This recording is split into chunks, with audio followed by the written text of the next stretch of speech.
데이터로 세상을 이해하는 시간, 데이터 세상 속으로. 지난 한 주 구글 트렌드에서는 어떤 단어가 화제가 됐을까요? 국내 트렌드부터 알아봅니다. 지금 제 옆에는 견재수 기자님 나와 계시고요.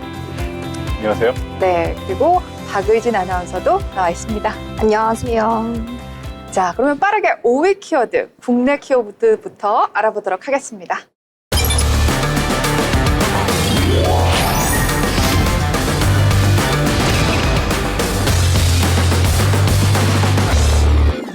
네, 명재환입니다. 대구 한 초등학교의 여아를 살해한 초등학교 교사죠.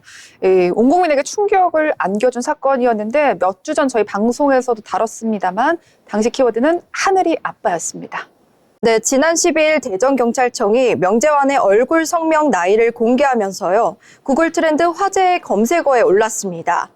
명재환은 대전의 한 초등학교에서 1학년 학생인 김하늘 양을 살해한 혐의로 구속된 48세 여성의 교사입니다. 네, 저도 이름, 나이, 얼굴이 공개되니까 이렇게 생긴 사람이었구나라는 생각이 드는데 근데 명재환이 초등학교 정식 교사라면서요.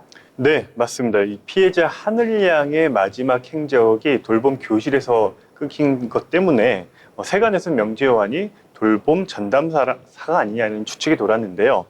경찰은 이 명재환이 계약직이나 임시계약직이나 외부 강사가 절대 아닌 임용된 대전시 교육청 소속의 정교사라고 밝혔습니다. 예, 그렇군요. 교사가 초등학생을 살해한다. 그런데 이제 어린 자녀들을 둔 부모님들은 정말 마음이 긴장되고 떨릴 것 같다라는 생각이 드는데 이 살해 원인 도대체 뭡니까? 네, 우울증이 있던 명재환은 처음에 누군가를 살해하려고 하기보다는 스스로 목숨을 끊는 방법을 찾았는데요. 그러나 타인에게 위해를 가하는 쪽으로 표출 방식이 바뀌었습니다.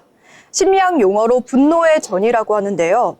경찰은 분노 표출 대상으로 약한 상대를 골라 범행했을 가능성을 언급했습니다. 명재환은 어떤 아이든 상관없이 같이 죽겠다는 생각으로 맨 마지막 나오는 아이를 유인해 살해했다고 전했습니다. 야, 정말 가장 약한 아이를 이제 대상으로 삼았다는 것이 파렴치한이다라는 생각이 드는데 그런데 이 우울증을 알렸다는 단어가 조금 눈에 띕니다. 혹시 우울증과 이 살인과의 연관성이 있는 걸까요?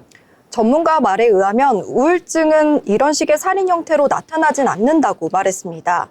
정신질환과 범행 연관성에 대해서도 명확하게 선을 그었습니다. 네, 예일대학교 정신건강의학과 나중호 교수는 이번 사건에 대해 이렇게 말했습니다. 우울증에 대한 낙인이 두려워 도움을 받아야 할 사람들이 도움받지 못하는 상황이 우려스럽다. 가해자는 응당한 죗값을 치러야 하며 언론이 우울증 휴직 전력을 앞다퉈 언급하는 것은 부적절하다. 이렇게 강조했습니다. 네, 이런 범죄는 교사 개인의 문제를 넘어서 학생들의 안전과 직결되기 때문에 적극적인 대책이 필요하고요. 교육당국은 교사 정신건강 지원 확대, 학생 귀가 지원 사업 도입 등을 추진 중입니다. 네, 다시는 이러한 비극적인 사건이 재발하지 않도록 제도적 도움이 절실하다라는 생각이 듭니다. 계속해서 4위 키워드 살펴보겠습니다.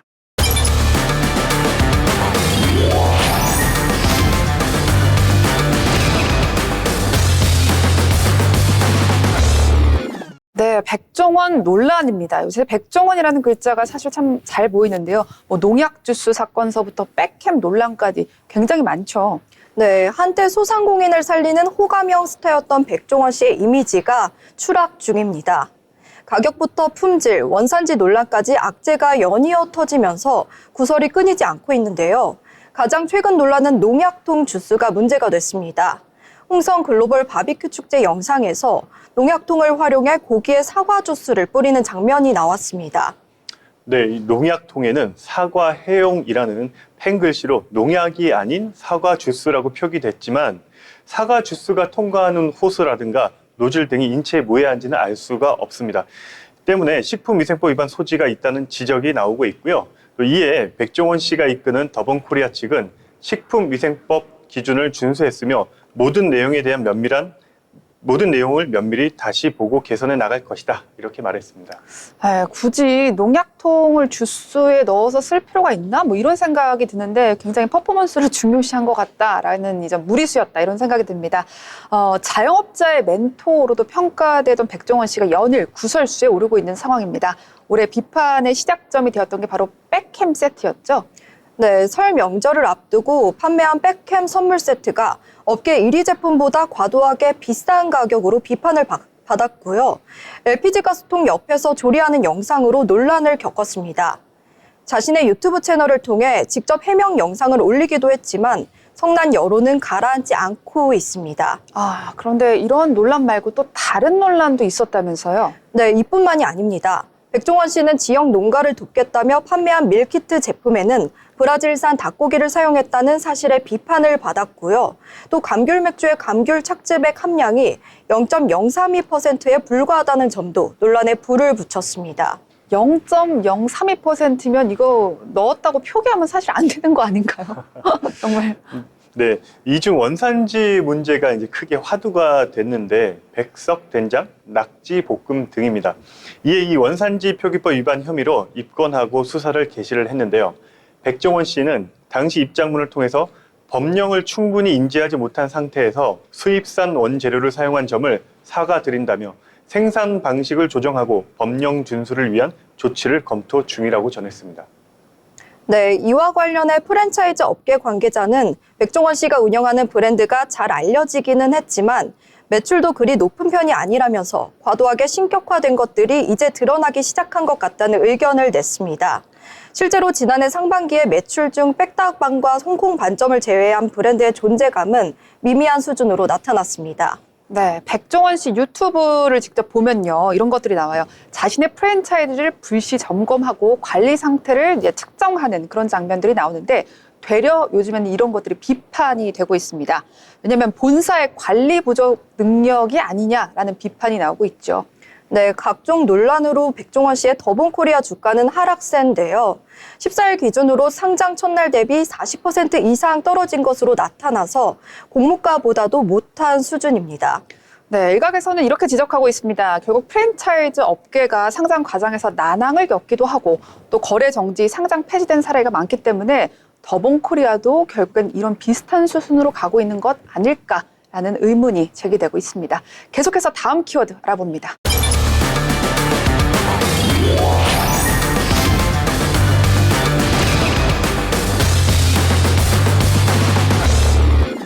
삼성채용입니다. 이 상반기 공채가 시작됐죠? 네, 삼성전자를 포함한 삼성그룹 계열사 16곳이 신입사원을 공개 채용합니다. 공채를 진행하는 기업은 삼성전자, 디스플레이, 삼성전기, 삼성 SDI 등이며 규모는 수천 명 수준으로 예상이 되고 있습니다. 네, 삼성은 1957년 국내 기업 최초의 공채 제도를 도입한 이후에 인재제일 경영 철학에 따라서 4대 그룹 중 유일하게 공채를 70여 년간 이어오고 있는데요. 다른 주요 그룹사들이 공채 대신 상시 수시 채용으로 전환한 것과는 다른 흐름입니다. 네, 삼성은 2022년부터 2026년까지 5년 동안 무려 8만 명을 신규 채용하겠다라는 입장문을 냈었습니다. 네, 반면에 트럼프발 무역 전쟁이 가시화되면서 국내 기업들은 채용에 소극적인 분위기입니다. 한국경제인협회에 따르면 500대 기업 10곳 중 6곳은 올해 채용을 계획 수립하지 못했거나 채용하지 않을 것이라고 응답했습니다. 네, 이러한 부분은 무역 불확실성과 경제적 부담이 기업들의 채용 결정에 영향을 미치기 때문인데요. 무역 전쟁으로 인한 수출 감소 우려와 추가적인 관세 부과로 인한 비용 증가로 이 기업들은 채용을 늘리기보다는 현 상태를 유지하거나 채용을 축소하는 방향으로 잡고 있습니다. 네, 이에 대응하기 위해서 대한상공회의소는 국내 20대 그룹 CEO들로 구성된 한미통상 아웃리치 사절단을 미국에 파견해서요. 트럼프 대통령과의 면담을 추진하고 미국 정재계 인사들과의 면담을 통해 무역 갈등 해소와 경제 협력을 강화하려는 노력을 기울이고 있습니다. 네, 그렇군요. 이 무역 전쟁이라든지 경제 불확실성 같은 경우는요, 단기간에 해결되기는 어렵습니다. 그러나 정부와 이제 기업이 위기를 기회로 바꾸는 노력이 필요할 것 같습니다. 계속해서 2위 키워드 알아보겠습니다.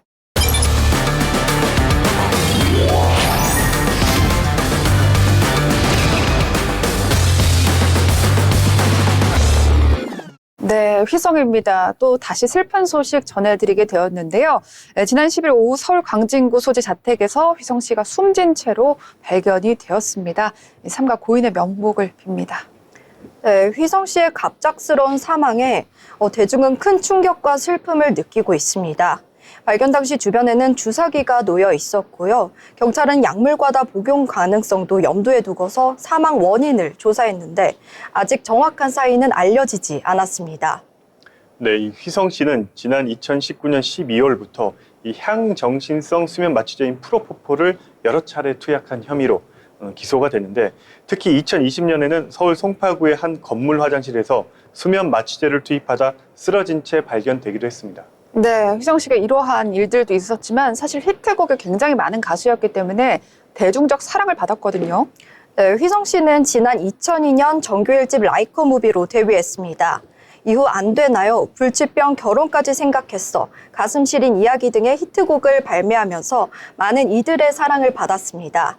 지난 16일에는 휘성 씨의 영결식이 엄수됐습니다.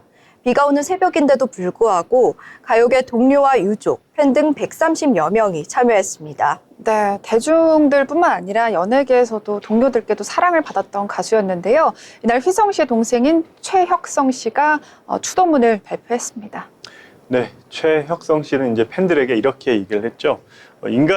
최희성이라는 인간의 육신의 삶은 끝났지만 가수 휘성의 음악과 영적인 삶은 영원할 것이다. 그리고 형의 노래가 이 세상에 들리고 불리는 그날까지 저희 형은 곁에 살아있다고 생각한다. 이렇게 말을 했습니다. 네, 휘성 씨의 유가족은 장례 기간 동안 받은 조의금 전액을 가수 휘성의 이름으로 사회에 기부하겠다고 밝혔는데요. 사회에 좋은 영향을 줄 수 있는 곳에 사용할 예정이라고 합니다. 네, 다시 한번 삼가 고인의 명복을 빕니다. 그럼 계속해서 마지막 1위 키워드 살펴보도록 하겠습니다.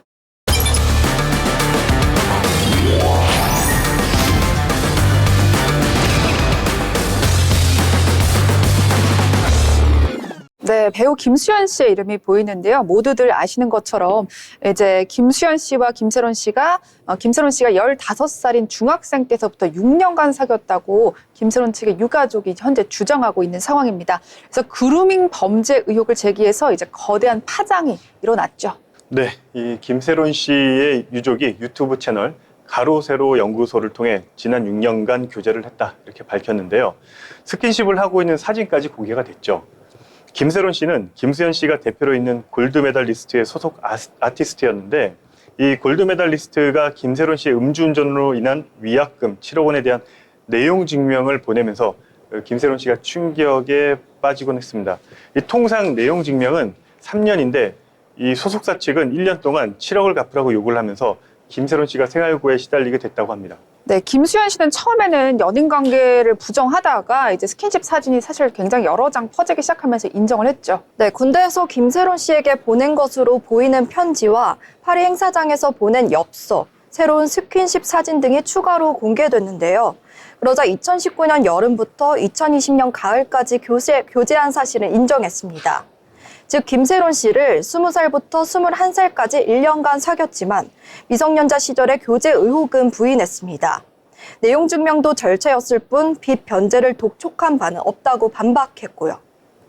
네, 김세론 씨의 유족들은 김수현 씨의 소속사죠. 골드메달리스트의 이 공식적인 사과 외에는 아무것도 바라지 않는다. 이렇게 강조를 하고 있고, 공식적인 사과를 계속해서 요구를 하고 있습니다. 이 공식적인 사과라면 구체적인 내용이 어떻게 될까요? 네, 김수현 씨가 김세론 씨가 미성년자였던 시절부터 교제한 사실 인정을 요구하고 있고요. 골드메달리스트가 지난 3년 동안 김수현 씨와 김세론 씨의 교제 사실을 부인하는 언론 플레이를 해온 점에 대해서 공식적인 사과를 원하고 있습니다. 그리고 김세론 씨가 골드메달리스트의 창립 멤버로서 기여한 부분을 인정하라는 것이죠. 김세론 씨 유가족은 김세론 씨가 소속사와 계약 후 신인 발굴과 연기 레슨 등에도 참여했는데 수당도 따로 받지 못했다고 전했습니다. 네, 현재 이 같은 대립 과정에서 김세론 씨와 김수현 씨와 이 사생활 관련된 사진이 계속해서 공개가 되고 있는데요. 이 부분은 리벤지 포르노에 해당할 수 있다, 이런 우려 섞인 말이 계속 나오고 있죠. 맞습니다. 김세론 씨의 유가족이 사과를 요구하면서 사생활 사진을 공개하고 있는데요. 일부 대중은 사생활을 침해하는 행위로 리벤지 포르노에 해당할 수 있다고 우려를 표명하면서요. 이러한 사진 공개가 고인의 명예 회복에 도움이 되지 않을 수 있다는 의견도 있습니다. 네, 이렇습니다. 결국 언론의 검증 없는 보도 형태도 문제가 되고 있는 것 같은데요. 최근 들어 유튜버에 있는 사이버 레카들의 무분별한 보도 때문에 고 이성균 씨나 고 김세론 씨 같은 정말 극단적인 사건이 벌어지지 않았나라는 이런 지적들도 나오고 있습니다. 네, 사이버 레카의 무분별한 콘텐츠 생산은 사건의 진실을 찾기보다 사람들의 분노와 흥미를 이용해 수익을 내는 데 집중하는 경향이 있습니다. 따라서 대중도 신중하게 정보를 받아들여야 합니다. 네, 죽은 자는 말이 없다라는 이야기가 떠오르는 시점입니다. 네, 고인의 명예와 진실을 왜곡할 때 결국 그것들이 우리에게 다시금 돌아온다라는 것을 한번 느껴봐야 될 것 같고요. 그 책임을 지킬 수 있는 방송을 해야 되지 않을까라는 생각이 듭니다. 이 고인의 명예를 지키는 것은 이제는 살아있는 사람들의 몫이 아닐까라는 생각이 듭니다. 지금까지 데이터 세상 속으로 국내 트렌드였습니다.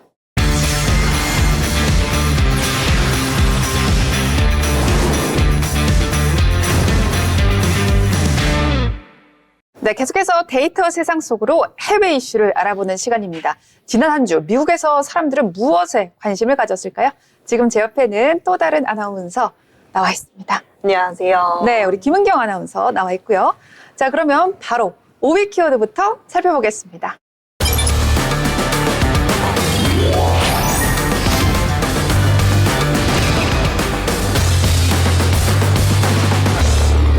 네, 50만 건 이상 검색된 단어죠. 쿠퍼쿱. 이분 누군가요?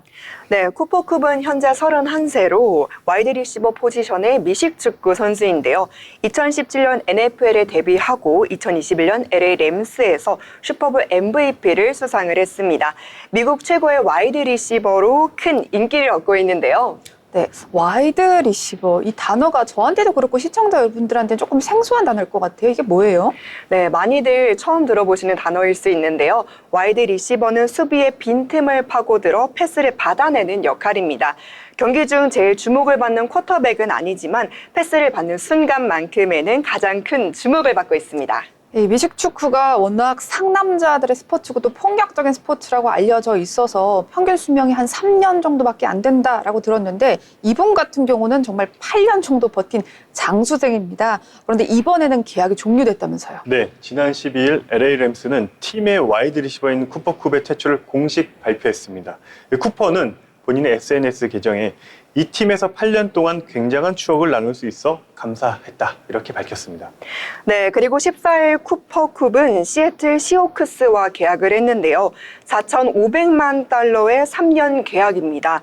미식축구 한 시즌마다 1,500만 달러로 받는 셈인데요. 이를 통해 시즌당 1,500만 달러면 미국에서 거의 22번째로 와이드 리시버로 가장 큰 22번째 급여를 받는 선수라고 말씀드릴 수 있고요. 쿠퍼의 명성을 생각하면 계약금을 더 받을 수 있었습니다만 약간 나이 때문에 이게 조금 아쉽지 않았나라는 생각이 좀 듭니다.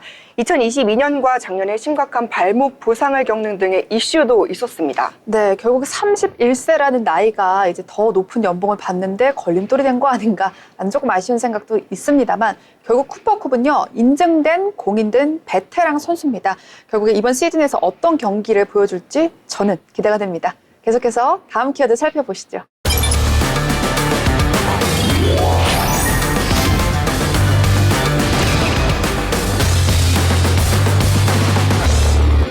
네, 파이입니다. 이 100만 건 이상 검색된 단어인데 여러분 혹시 파이데이라고 들어보셨어요, 기자님? 3월 14일은 우리가 일반적으로 화이트데이 뭐 이렇게 생각을 하는데 네, 파이데이, 이게 수학 용어잖아요. 네. 맞습니다. 수학을 사랑하는 사람으로서 상당히 환영하고 긍정적으로 생각하고 있습니다. 아, 정말 수학을 사랑하세요? 수학을 사랑하시나요? 일단 표현을 그렇게 긍정적으로 하자 그래가지고 아. 예, 사랑합니다. 그럼 우리 맞습니다. 수학을- 아나운서는 파이데이 혹시 들어봤어요? 전 파이데이 제가 공대를 또 나와서 요 파이데이 3월 14일 날 저희끼리 또 그렇게 암암리에 네. 약간 학부 때 이제 선물도 좀 나눠주고 기념하는 행사도 은근히 조금 있었습니다. 공대 여신이었나요? 아, 혹시? 그건 아니었습니다. 아쉽게도 제가 그건 아니었고요. 공대인이었던 것으로. 네, 공대인이었던 것으로 네. 이어서 소개 도와드리도록 하겠습니다. 수학의 상수 파이, 원의 둘레와 지름의 비율인 원주율의 근사치가 3.14라서 3월 14일은 파이데이, 그래서 수학상수 파이 기념으로 되어 있는데요. 수학상수 파이를 기념하는 국가 기념일로 자리를 잡았습니다. 다양한 기관에서는 이날을 기르기 위해서 재미있는 게임도 다양하게 활동하고 있다고 합니다. 네, 이 수확을 기념하는 날이라 상당히 독특하게 느껴지는데요. 이 파이데이의 대표적 이벤트가 원주율의 소수점 아래 자릿수를 계산하는 최장 기록을 발표하는 거라고 합니다. 이번에 소수점 이하로 몇 자리나 구했을 것 같습니까?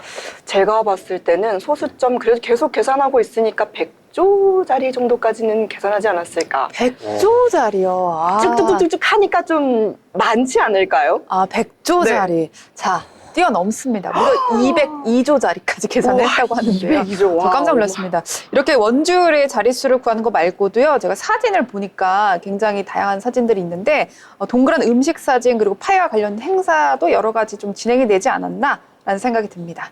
그래서 보니까 울산 수학문화관에서는 원주율을 활용한 게임 만들기 뭐 이런 것들도 했더라고요. 네, 맞습니다. 이날을 맞아서 다양한 행사들이 또 이루어졌는데요. 또 실제로 실생활에서는 실제 파이 그리고 피자 등이 할인을 했습니다.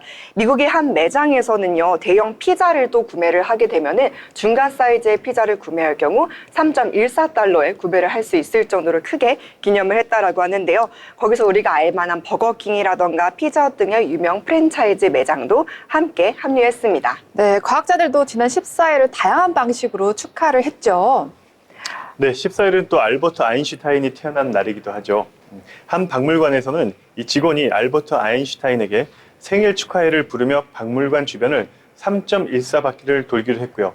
3.14바퀴면 어떻게 돼? 그러니까 약간 돌다가 만 돌다 건가요? 네. 이도저도 아닌 상태로 돌다가 만 것 같은데. 네. 그리고 또 이번 14일에 이 월식이 일어난 걸 기념하면서 박물관 측에서는 문파이, 달파이를 팔기도 했다고 합니다. 네, 이뿐만 아니라 미국에서는 프리스턴 대학교가 매년 독특한 이벤트를 진행하는데요. 특히 아인슈타인 닮은 꼴 대회가 가장 인기 있는 행사 중에 하나라고 합니다.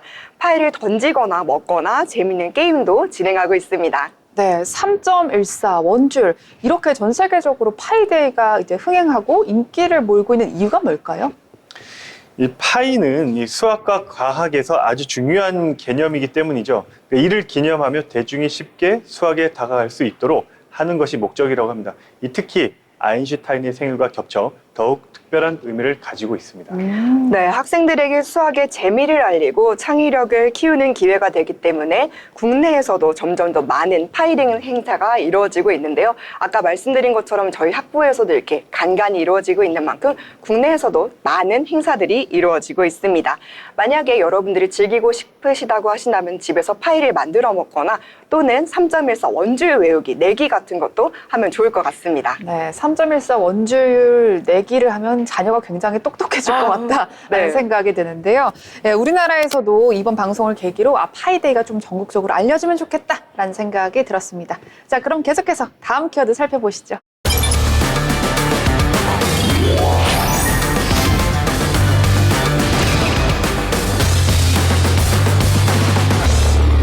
네, 정부 폐쇄입니다. 조금 의미심장한 단어인 것 같은데 셧다운이 됐다면서요? 네, 정부 폐쇄는 미국 연방정부 등 행정기관의 예산이 배정되지 않아 업무가 중단되는 걸 말하고 있는데요. 이렇게 되면 경찰이나 소방 같은 필수 업무를 하지 않는 공무원들은 무기한 무급 휴가 상태가 됩니다. 그 말 그대로 미국 국가 행정 시스템이 마비가 되는 건데요. 그런데 이번에 셧다운이 된 것은 아니고 셧다운이 될 수 있다는 예상 때문에 이제 구글 트렌드에 이 키워드가 올랐던 것 같아요. 그래서 의회에서 예산안이 합의되지 않을 때 미국 대통령이 예산안에 서명하지 않을 때 셧다운이 발생하게 됩니다. 트럼프 1기 행정부 때는요, 무려 35일 동안 셧다운이 된 전력이 있다고 하는데요. 이번에 결국 그런 한 우려 때문에 키워드가 100만 건 이상 검색이 됐습니다. 네, 지난 15일 미국 연방정부 셧다운을 막는 임시 예산안이 상원 표결에서 54대 46으로 통과됐습니다.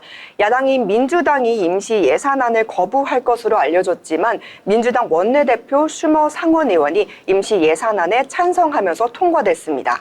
이번 예산안으로요, 미국 정부는 9월까지 운영이 가능하다고 합니다. 슈머 대표의 결정 때문에 민주당에서는 여러 가지 비판의 목소리도 나오고 있는 상황이라고 합니다. 네, 민주당 분위기는 반으로 나뉘어졌습니다. 일부 의원들은요, 정부 셧다운을 피하는 것이 중요하다면서 슈머의 결정에 찬성했습니다. 네, 하지만 강경파는 슈머가 지지한 임시 예산안이 연방 정부를 무너뜨리는 결정이다. 이렇게 말을 하고 있는데 그러면서 슈머의 결정이 엄청난 오판이라고 지적을 하고 있고 그러면서 민주당 내분이 더욱 깊어지고 있습니다. 이번 예산안이요, 무려 예산이 70억 달러가 감축이 됐다고 합니다. 이번 셧다운 위기 때문에 전 세계가 증시가 주식이 휘청거렸죠. 네, 전 세계적으로 증시가 휘청였고 한국에서도 마찬가지였습니다. 13일 한국거래소에 따르면 이날 코스피 지수가 1.18% 하락한 2570.64의 거래를 마쳤다고 합니다. 네, 실시가 되진 않았지만 가능성만으로도 역시 여파가 있지 않았나라는 생각이 들고요. 임시 예산안으로 이번 위기를 넘기긴 했지만 다음 편성에도 똑같은 상황이 반복될지 이 트럼프 성격이라면 가능하지도 않을까 이런 생각도 사실 들고요. 자, 이제 200만 건 이상 검색된 2위 키워드로 넘어갑니다.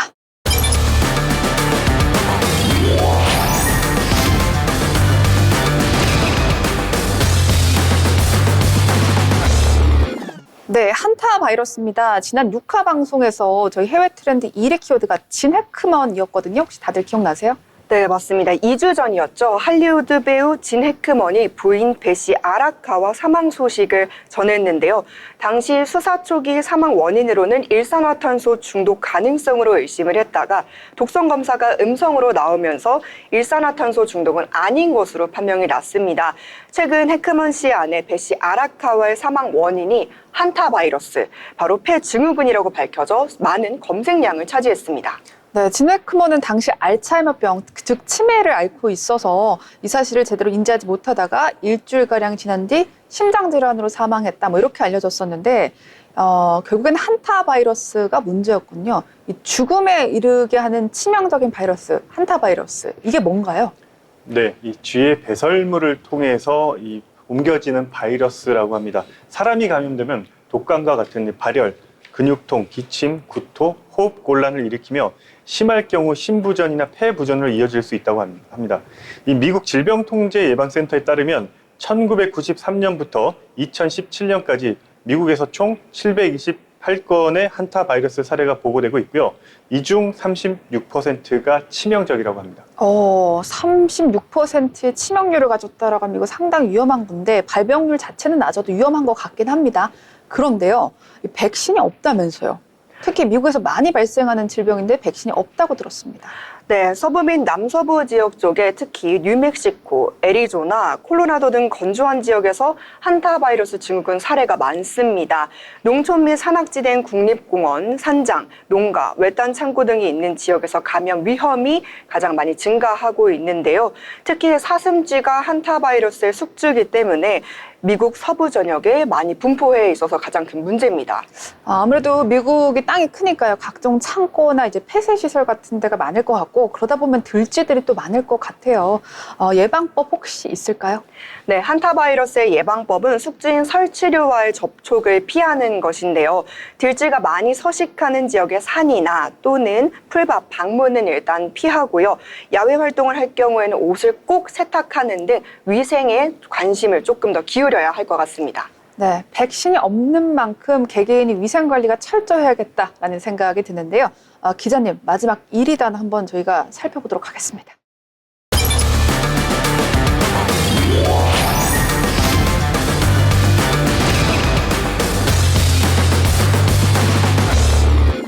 네, 2025 월식입니다. 조금 생소한 단어일 수도 있지만 500만 건 이상이 검색되며 이번 트렌드 1위에 올랐는데요. 2022년 11월 8일 이후 약 2년 4개월 만에 일어난 개기월식입니다. 네, 이번 개기월식은 달이 붉게 변하는 블러드문 현상이 동반돼 더욱더 많은 관심을 받았습니다. 네, 뭔가 이 블러드문 보니까 영화에서나 일어날 법한 뭔가 뱀파이어 영화 이런 데서 일어날 법한 것 같은데 이거 정확하게 개기월식 어떻게 일어나는 거예요? 네, 개기월식 자체는요, 지구가 태양과 달 사이를 완벽히 위치하면서 달이 지구 그림자에 완전히 가려질 때 발생하는 현상인데요. 하지만 태양빛이 지구 대기를 통과하면서 붉은 빛만 남아 달을 물들이는 건데 이로 인해 우리는 붉은 달을 볼 수 있습니다. 이번 2025 개기월식 같은 경우는 우리나라에선 볼 수 없었고 북미와 남미 그리고 서유럽 그리고 서아프리카에서 관측이 가능했다고 하죠. 네, 월식은 전체적으로 한밤중에 일어났습니다. 개기월식이 지속되는 시간은 66분으로 한국 시간 기준으로는 14일 오후 3시 26분에 시작해서 4시 32분에 끝났습니다.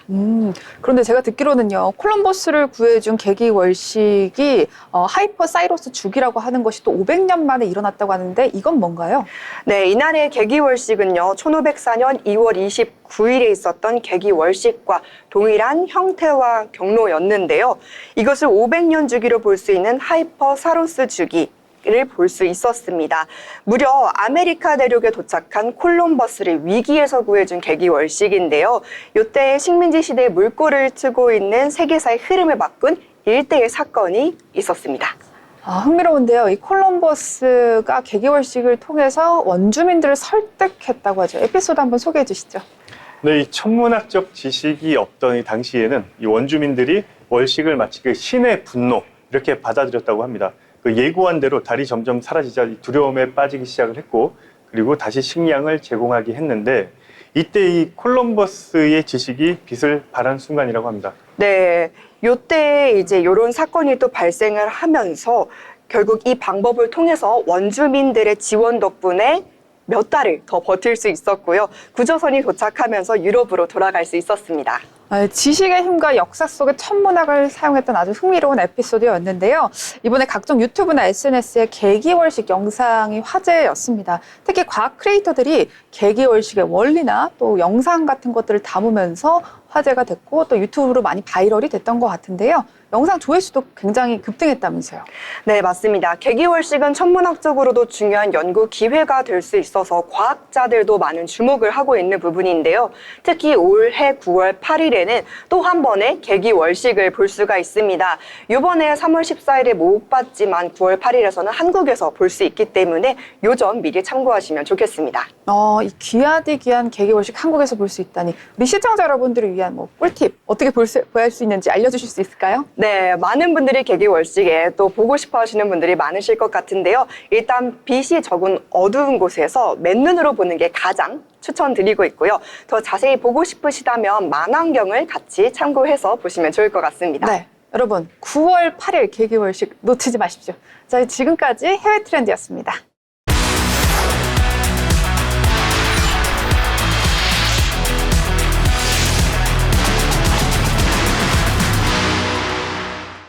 네, 견재석 기자의 취재 수첩 시간입니다. 우리 기자님께서 리프레시 하느라고 지난주에 못 나오셨는데 2주 동안 이제 새로운 얼굴로 뵙게 됐습니다.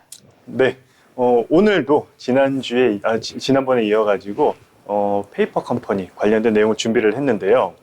우리에게 너무나 잘 알려진 기업, 근데 이 기업이 어떤 형태로 사회적 논란을 일으켰는지 소개해드리고, 마지막에 좀 시간적 여유가 된다면은 정부 기관에서 근무하는 공무원들도 이 페이퍼 컴퍼니를 악용했다, 또 이런 사례를 취재했던 내용까지 같이 보태가지고 말씀드리겠습니다. 아니 이거 공무원까지 페이퍼 컴퍼니를 한다고요? 이거 좀 말이 안 되는 것 같은데, 그래도 우선 저희가 집중적으로 다루는 것은 기업이기 때문에 기업이 어딜까요? 어떤 기업에서 페이퍼 컴퍼니 하고 있는지 좀 알려주시죠. 네, 이름만 대면 우리 국민 다 아실 수 있는 그런 국내 유명 육가공 업체 남양유업이죠. 남양유업에 대한 얘기를 시작할 텐데, 검찰이 작년 12월 홍원식 남양유업 전 회장을 횡령과 배임 혐의로 구속을 했습니다. 이 특정경제범죄가중처벌법상 배임 횡령 등의 혐의로 재판에 넘겨졌는데, 자그마치 그 규모가 200억 원대입니다. 이 홍 회장은 2000년부터 2023년 4월까지 유령업체를 통해 통행세를 챙기는 등 회사에 무려 171억 원의 손해를 끼친 것으로 드러났습니다. 야, 정말 어마어마하네요. 그런데 이 회사 소유 고급 별장이나 차량, 운전기사까지 개인적으로 이용했다라고 들었습니다. 근데 여행 갈 때 심지어 법인카드도 막 썼다면서요. 네, 아무리 이제 회장님이라도 그 회사의 소유로 되어 있는 건물이라든가 자동차, 카드 이런 거 마음대로 쓸 수가 없습니다. 그런데 홍 회장 같은 경우는 그렇지 않았다는 경우죠. 제가 과거에 취재한 사례를 잠시 빗대서 말씀드리면은, 이 한 중개업체 대표의 집이 호화 전원주택이었는데 실제 이 집의 소유주는 회사였습니다. 그러니까 직원 누구나 사용할 수 있는 사택으로 해놓고 정작 오너가 살고 있었던 거죠. 직원 누구나 쓸 수 있는 시설이다라고 해놓고 회사 대표의 자택이었다. 이거 정확히 어떤 문제가 제기되는 걸까요? 네, 이 엄연히 편법이자 불법인데요. 조금 전에 이제 자료 화면을 보셨던 부분을 제가 이제 단지 이제 자료 화면으로서 이렇게 보여드렸을 뿐인데, 그와 같은 호화 주택, 예를 들어서 이제 집을 짓고 우리가 땅을 사고 할 때 비용이 들어가잖아요. 그렇죠. 그런데 이 사장님이 살고 있다, 회장님이 살고 있다 그러면은 당연히 사장님이나 회장님 주머니에서 이 집을 짓거나 땅을 사야 되는 비용이 나와야 되겠죠. 설마 회사 돈? 그렇죠. 허나 이 비용이 전부 회사 공금으로 이루어지고 집행됐다는 겁니다. 만약 이 문제가 되지 않게 하려면은 당연히 회사와 여기에 살고 계신 회장님 또는 사장님께서 월세 계약 또는 전세 계약 같은 그 계약을 당연히 이루어야 되기 때문에 그런 경우 같은 문제가 될 일이 없습니다. 그럼 홍 회장께서 이제 회사 돈을 횡령한 것도 모자라서 사실 통행세라는 것도 받았다고 하는데 이건 또 뭐예요? 통행세? 네, 아마 이 검찰 조사 과정에서도 나왔을 것으로 사료가 되는데 우유를 남영역 같은 경우에는 우유를 판매를 하지 않습니까? 그러면 종이팩 같은 곳에 이제 용기를 담죠. 용기에다가 이런 경우 우유팩을 납품하는 골판지 회사들이 있습니다. 남영역 같은 큰 회사에 우유팩을 납품한다면은 이 하청업체 입장에서는 상당히 안정적인 수익을 유지할 수 있겠죠. 그렇죠. 네, 그러다 보니까 이 납품 경쟁이 치열해지면서 계속 납품하게 해달라. 갑의 위치에 있는 이 남영유업에 성의 표시를 하는 겁니다. 결국에는 우리가 지난 시간에 다뤘던 리베이트를 했다, 불법 리베이트였다 이거죠. 그렇죠. 그리고 그 업체 간 거래에 특정 업체, 그러니까 중간에 업체를 끼워 넣는데 이 중간 업체 같은 경우에는 홍 회장의 친척 회사이거나 그 회사에 친척들이 근무를 하고 있고 직원으로 등재되어 있는 그런 회사로 알려져 있습니다. 남양유업 회장님이면은 연봉도 높고 재산도 많으실 것 같은데 꼭 그래만 했는지라는 그런 생각이 살짝 드는 것 같은데요. 그럼 이런 리베이트를 홍 회장님이 직접 받았을까요? 네, 방금 말씀드린 대로 직접 받으면 이제 문제가 되겠죠. 그렇죠. 그래서 조금 전 말씀드린 대로 그 중간에 유령 회사를 끼워 넣는데 여기를 통해서 받았다 이렇게 이해하시면 되고요. 당연히 여기에서 근무하는 친척들도 실제로 출근하는지 여부를 좀 살펴봐야 되겠지만 대부분 이런 경우는 실제 출근해서 근무를 하는 것보다 출근하지 않으면서 가공, 그러니까 허위로 급여를 받아 챙기는 그런 사례들이 많습니다. 저는 이 얘기를 들으니까 이전에 불가리스 사태가 또 생각이 나는데요. 코로나 바이러스 감염증을 억제해주는 효과가 있다고 했는데 그 소문이 나자 이제 불가리스가 엄청나게 많이 팔리고 이게 또 남양유업 주가에도 큰 영향을 줬었는데요. 그런데 효과가 없다고 밝혀지면서 엄청 많이 대국민들이 당황했던 그런 에피소드가 갑자기 생각이 났습니다. 네, 저도 기억이 나는데 그때 정말 국민적인 어떤 공분이 있었던 걸로 기억이 네. 납니다. 근데 공분을 사라는 바람에 그때 당시 회장님이 자리가 잘렸었나요? 회장직을 사퇴했었나요? 어땠죠?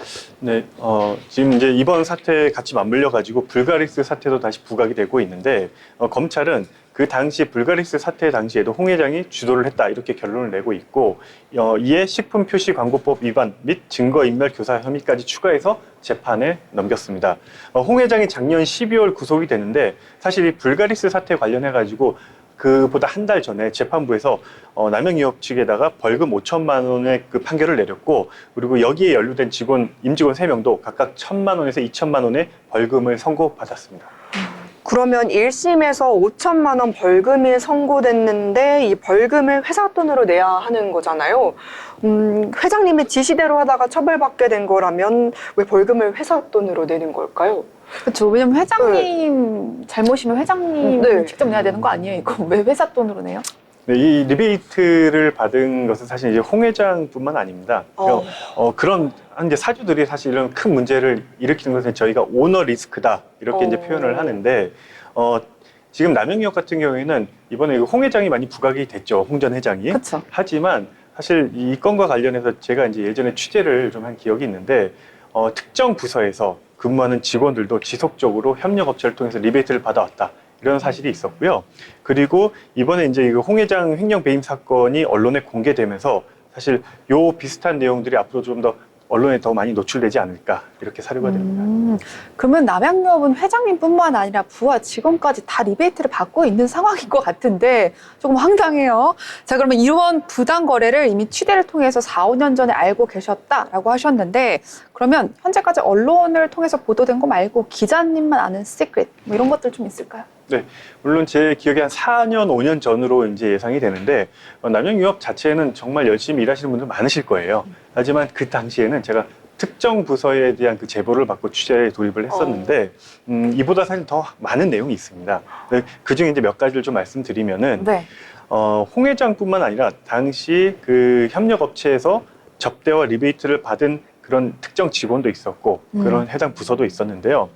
일부 협력업체 같은 경우에는 이 남양유업 직원들이 회식할 때 밥값 또는 이제 술을 또 먹어야 되잖아요. 그래서 술값 이런 부분을 대신 내주고 명절이 돌아올 때마다 봉투에 이제 챙겨서 우리가 소위 떡값이라고 하죠. 네, 떡값도 돌리는 게 그 당시에는 뭐 취재 과정에서 뭐 관행이었다 이렇게들 이제 얘기를 하시더라고요. 그리고 팀장급 한 직원이 사실 지금도 생각이 나는데 이분 같은 경우에는 수법이 거의 독보적이었어요. 뭐예요? 골프. 이거 보통 우리가 접대하면 뭐 골프라든가 뭐 네. 유흥업소라든가 뭐 술을 먹고 이런 부분들이 이제 가장 먼저 떠오르게 되는데 당시 이 골프 접대나 유흥업소의 횟수, 출입 횟수가 사실 이 횟수를 헤아리는 게 무의미할 정도로 상당히 많은 그런 접대 이런 부분이 이루어졌다. 그럼 이제 거의 뭐 그렇게 매일 간 기억납니다. 사람 있었던 거예요? 매일 가면 이제 이름 못 하겠죠. 이런 그 정도까지는 아닌데 정말 엄청나게. 상당히 이제 많은 부분이 있었고 특히 이제 주목할 부분은 좀 고정적으로 협력업체로부터 이 리베이트를 받았다. 뭐 이런 부분이 좀 있긴 했습니다.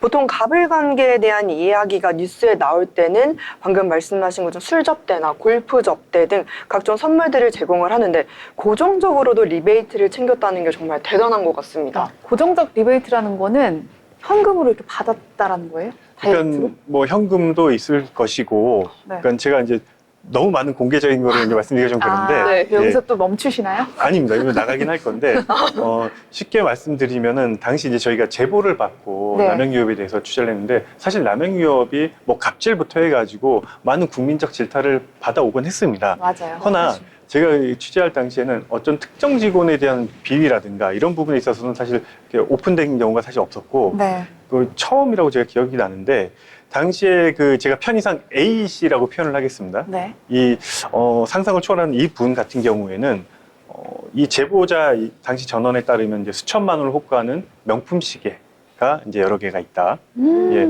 그 외에도 유흥지점에서 A 씨를 접대할 경우에는 당일날 그 술값만 결제하는 게 아니고 이 협력업체 관계자가 나가서 그 조금 더 이제 수백만 원을 더 결제해 놓는 겁니다.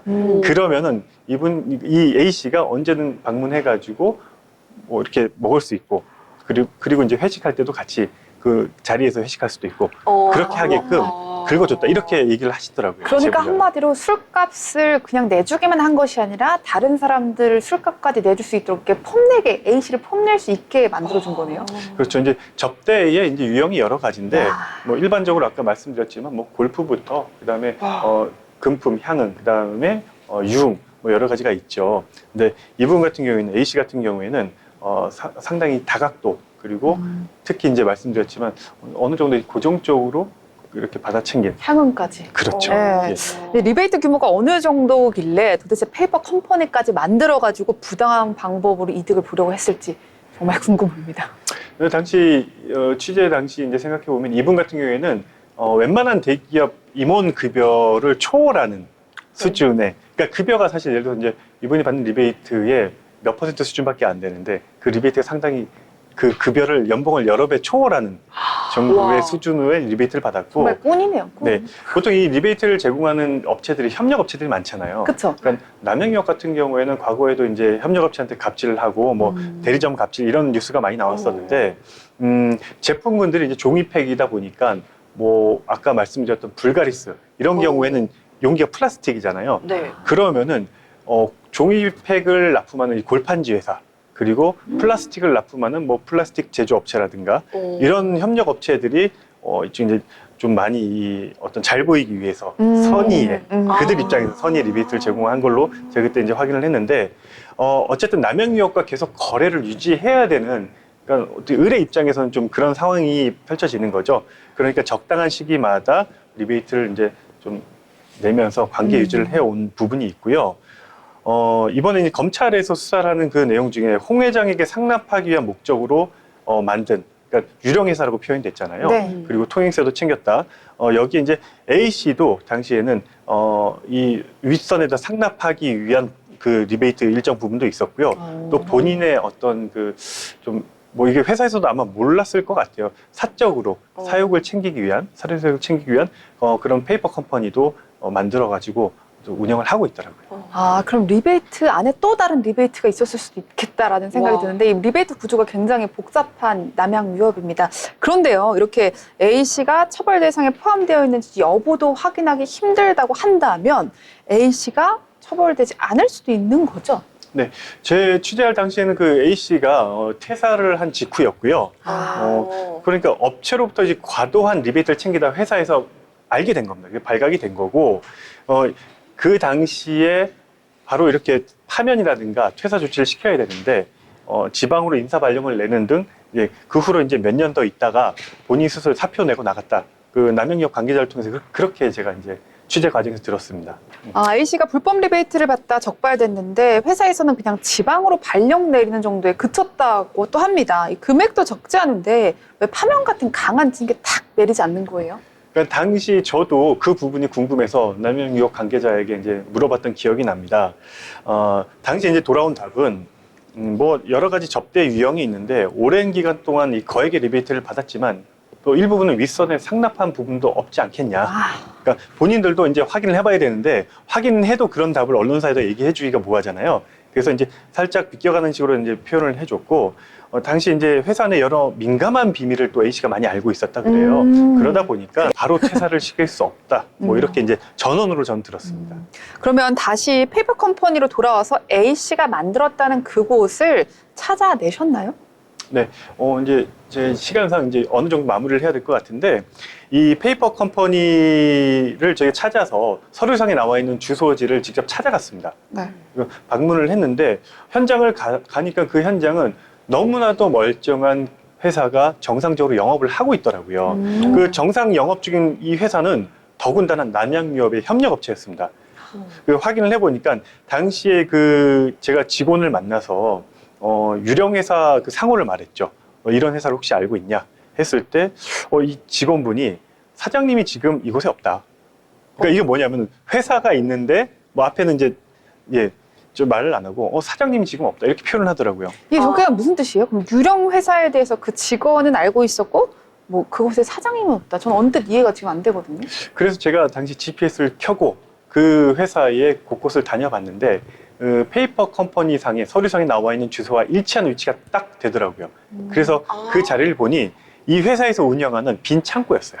그러니까 뭐 이렇게 물건이 좀 쌓여 있고 이런 창고였는데 이 창고로 주소지를 해놓았던 페이퍼 컴퍼니였습니다. 아, 기발한 발상인 것 같습니다. 그럼 창고에 마치 회사가 있는 것처럼 위장해서 서류상으로 이제 만든 거구나라는 생각이 드는데요. 오늘 저희가 이제 정기자의 취재 수첩 여기까지 한번 알아보도록 하겠고요. 여러분, 데이터는 곧 현실을 반영하는 거울입니다. 이 키워드로 오늘의 바라본 이슈들 어떠셨는지 궁금하고요. 다음 주에도 저희는 더 철저한 분석으로 다시 돌아오도록 하겠습니다. 고맙습니다.